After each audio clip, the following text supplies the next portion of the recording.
Isinagdiriwang kamakailan ng Armed Forces of the Philippines Medical Center ang ika-77 founding anniversary nito.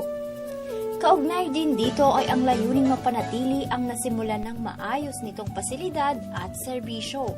Sinusulong natin lahat yung mga pagkakaayos ng ating mga pasyente. So inayos natin yung mga facilities natin. Unang-una, yung kalinisan, and then yung mga lahat ng mga CR ng mga pasyente, pinaayos din natin. Procurement ng mga gamot, mga medical supplies. We see to it na lahat ng mga sundalo natin ay nabibigyan ng tamang gamot, tamang pangangalaga, at tamang paraan ng serbisyo.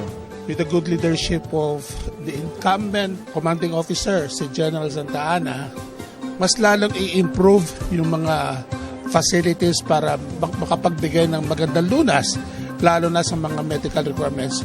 Hindi na ng mga sundalo, pati yung ating mga dependents. Kasi previously, yan ang pinaka-concern dati ng militar.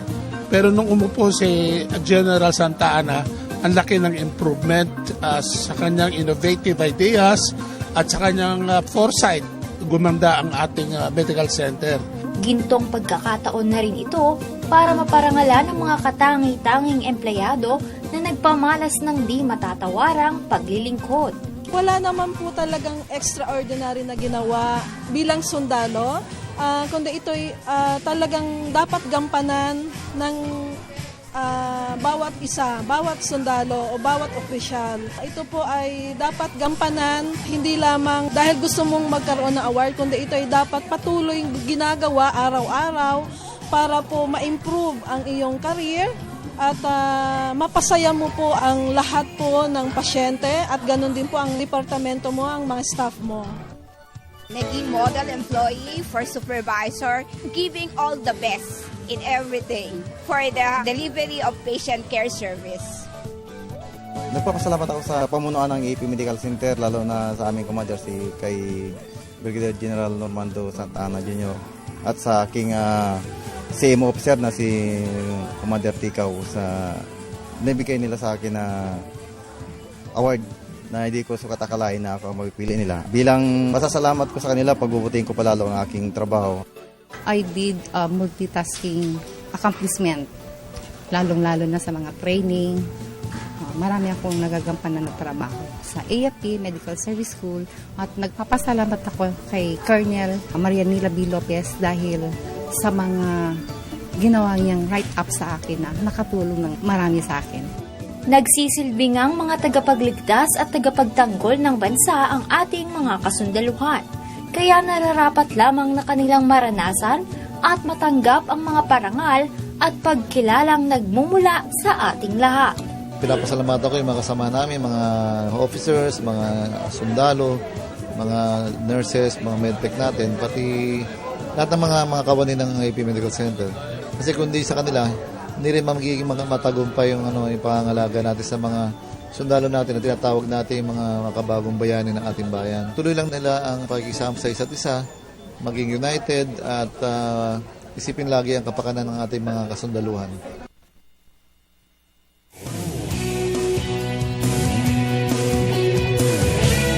Kita mo naman Carla, kapag sinabing AFP ang iniisip natin, ito yung mga nakikipagbakbakan para proteksyonan ng ating bansa.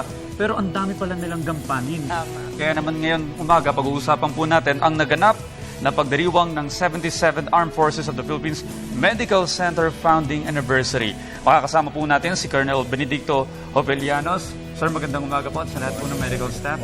Welcome po sa Good Morning Boss. Welcome to Good Morning Boss. So siguro, Colonel Jovellanos, before anything else, siguro introduce niyo po yung mga medical staff na andito sa atin ngayon o kasama natin ngayon sa Good Morning Boss. Yeah, first and foremost, magandang umaga po sa inyo lahat. At Good Morning Boss.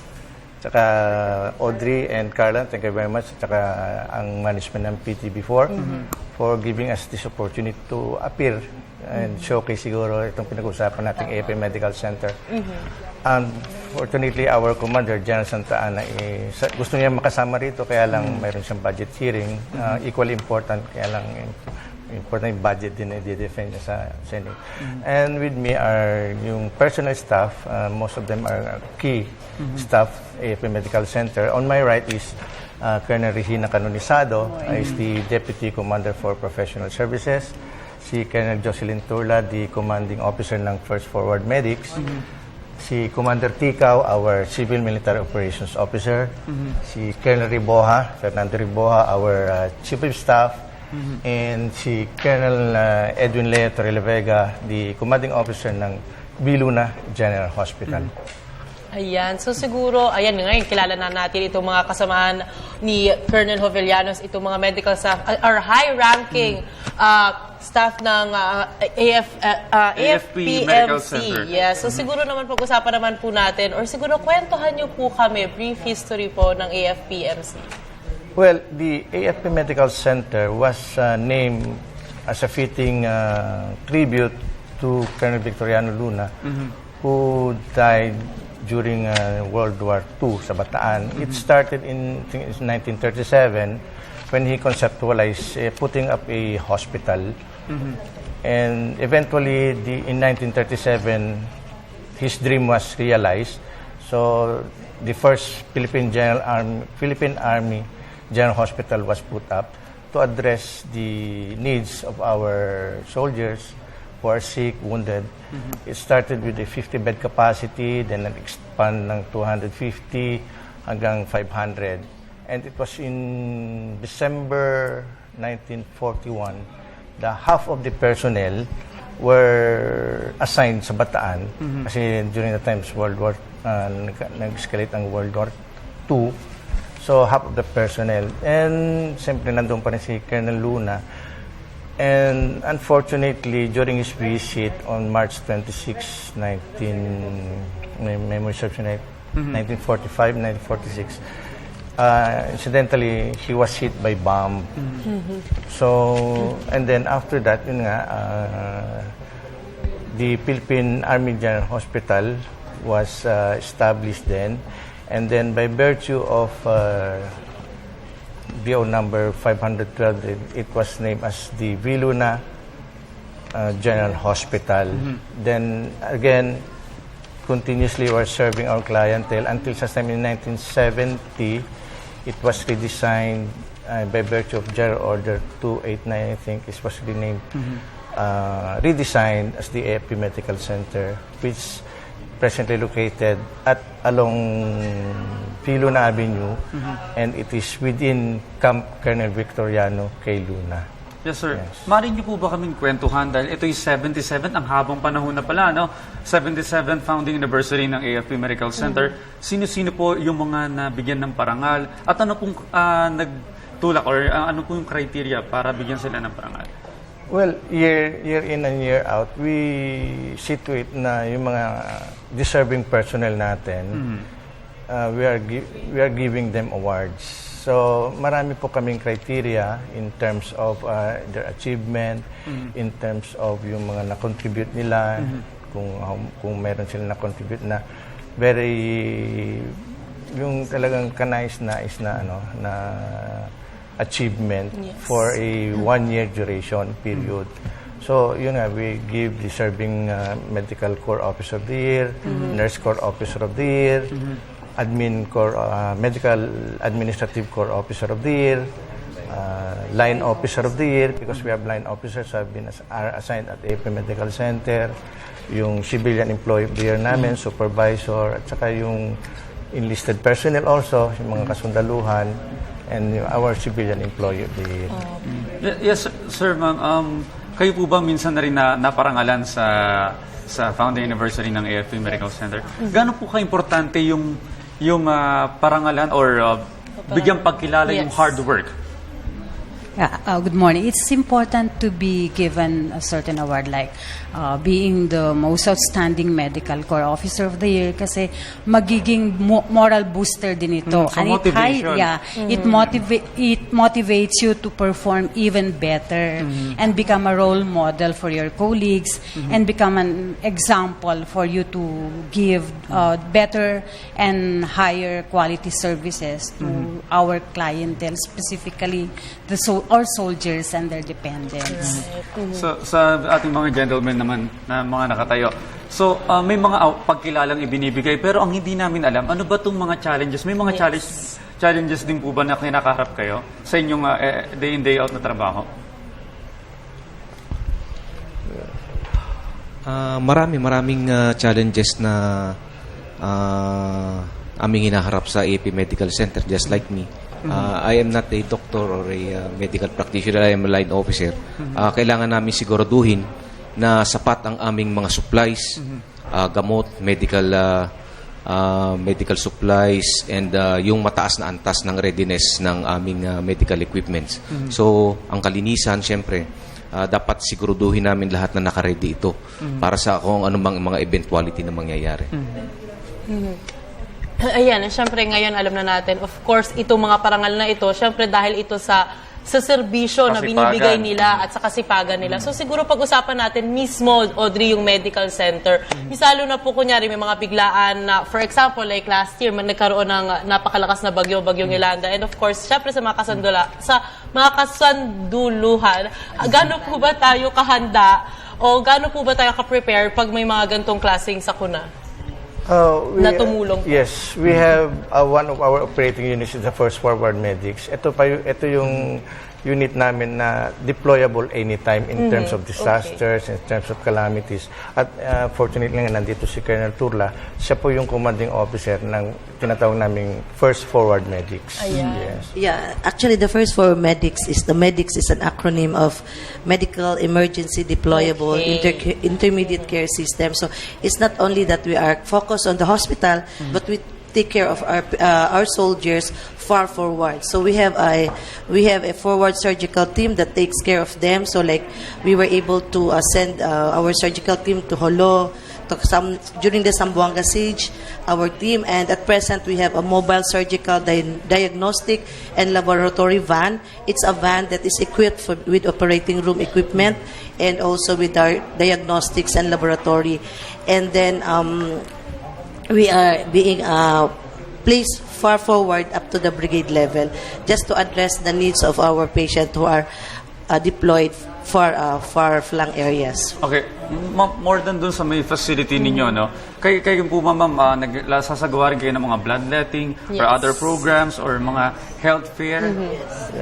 Every now and then, we do conduct. And one of the nakaline up activities namin during our pre-anniversary activities is our bloodletting. And there are units na they request us to conduct their bloodletting. So maraming units, every now and then we receive requests na to assist them in for their bloodletting activities. Ayun, ngayon pong 77th anniversary nyo, meron pa po ba kayo mga iba pang programa? Isalo na siguro, syempre, for the next year? Well, marami.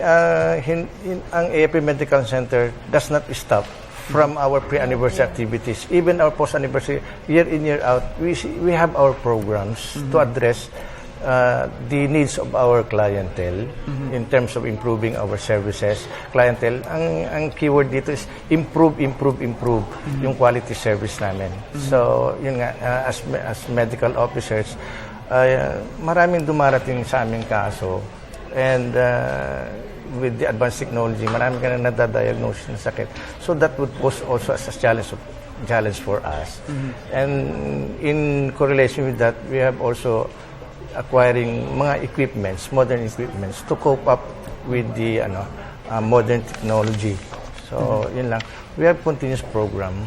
And of course, next year we have to plan again for our pre-anniversary activities. Medyo curious lang ako, sir. Si ma'am po ba, nung pumasok po kayo sa AFP Medical Center, kayo po ba ay may background na sa health industry? Oo. Actually, I am a nurse by profession, registered nurse. So, yung first entry ko sa AFP Medical Center when I was OJT nurse, that is RN residency program in 1996. So, by that time, doon po ako na-inspire na pumasok sa service. And then, nakabalik din ako nung nasa service na ako, and I was glad na nag-serve pa rin ako sa AFP Medical Center during my AFP years. Okay. So, yung personnel kasi namin sa Armed Forces Medical Center, not only doctors, nurses, no, we have also, mayroon na kami mga line officers like them. In fact, yan, si Chief of Staff namin. Line officers yan from the Philippine Air Force. Tapos yung si Commander Ticao from the Philippine Navy. So we are not only doctors and nurses. May mga support personnel kami from line units. Okay, so congratulations po sa lahat ng mga naka-receive ng award for this year. At congratulations sa buong AFP Medical Center para sa inyong Happy anniversary na rin. Anniversary sa 77th founding anniversary. Maraming salamat. Pero before nyan, siguro Colonel Jovellanos, any message to our viewers po? Of course, the AFP Medical Center is still there. We continue to improve our services. We continue to serve our clientele, the patients and their dependents. We continue to acquire modern equipment to be up par with other hospitals because the AFP Medical Center is a tertiary hospital, yung tinatawag last echelon medical care. So from other hospitals, doon sila dinadala. So, and in fact, some of our departments or majority or of all our departments have been accredited by the board accreditation. So, pwede mo naman na sabihin na the AFP Medical Center has improved a lot from the time it was conceptualized.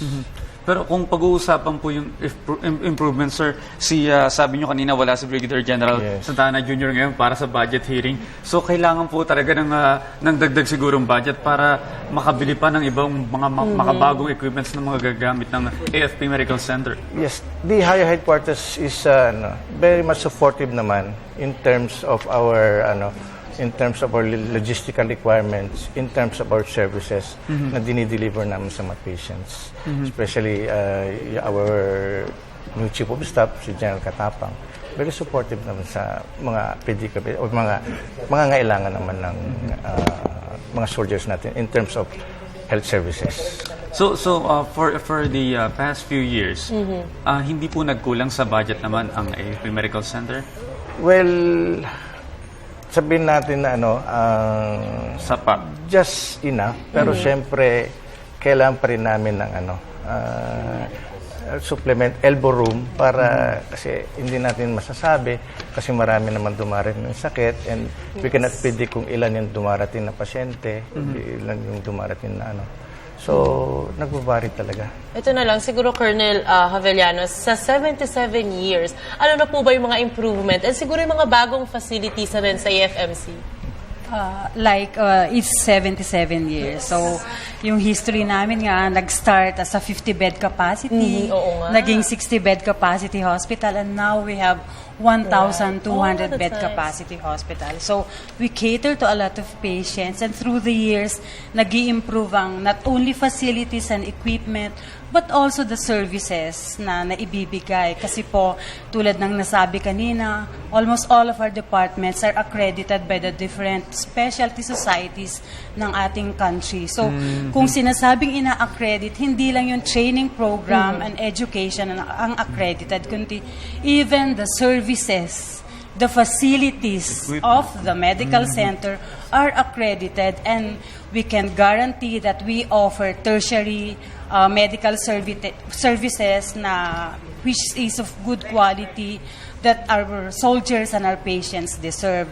Like at this point nga, we would like to announce that on September 18, we will have an entrance exam for our incoming first-year residents in the different departments of the medical center. Ayan. Pero ito po, syempre gusto rin tanungin ng ating mga boss dyan kung ano po ba yung mga exercise o yung mga training sa kanilang pagdadaanan. Balita namin, may trekking exercise na po kayo. Yung trekking. Oo, nagkaroon kami ng trekking.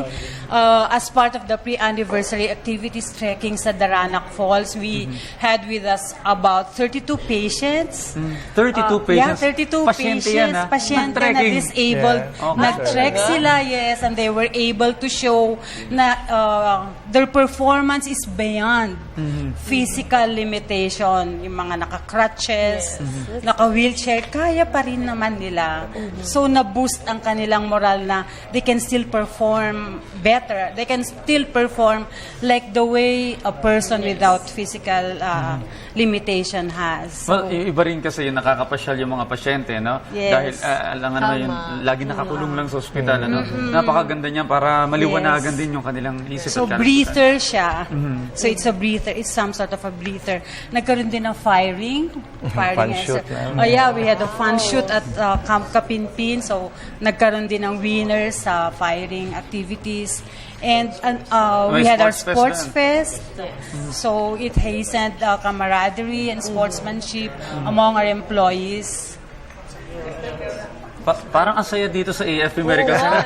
Pwede ba kami mag-apply sa inyo? Pwede pa, di ba? Hindi kasi ang daming Why not? activity. Tayo kayo dyan. Pero mo nakakatulong na sa marami. Tapos may mga May mga activity. ganito pa, fun Tapos may mga activities. awarding. Right. Masaya. Actually, we have also the AFP Female Medical Officers Association conducted our social responsibility. So we had our medical civic action program at Malabon City Jail sa female inmates din. So isa din yan sa aming social responsibility towards others. Pero pero ito Audrey, kanina nga na interrupt ko si Ma'am no about the entrance. Tama siguro again paki-announce mo ulit para naman again malaman ng mga boss natin ito magaganap. Mangyayaring. I would like to announce the Victoriano General Hospital. Actually, the Victoriano General Hospital is one of the operating arm of the Armed Forces of the Medical Center. No, we are now accepting applicants for residency training and the following accredited departments. No, we have the internal medicine, we have the otolaryngology, OBGYN, pedia, pathology and laboratory, general medicine, psychiatry, orthopedic, anesthesiology, radiology, neurology, and urology. Our qualifying exam will be on 18 September 2014. No? So, if you have inquiries, please contact the office of our Chief of Clinics, Colonel Octaviano. The telephone number is 4262701, local 6633 or local 6133. Gusto ko lang po ito ng mga doktor po, ito, ang ating hinahanap. Naku, tamang-tama, Audrey, kasi kaka-release lang, di ba, ng result, ng mga bagong doktor. So, for sure, maraming interested dyan. At sa ating mga boss natin na pumasa sa pagiging doktor, wag muna kayong mag-isip lumabas ng bansa. Ang daming katulad ng AFP Medical Center. Masaya dyan, no? Yes. Diba? Tapos makakapaglingkod ka pa. So, congratulations po sa good work na pinapakita niyo sa ating mga kababayan at sana tuloy-tuloy lamang po.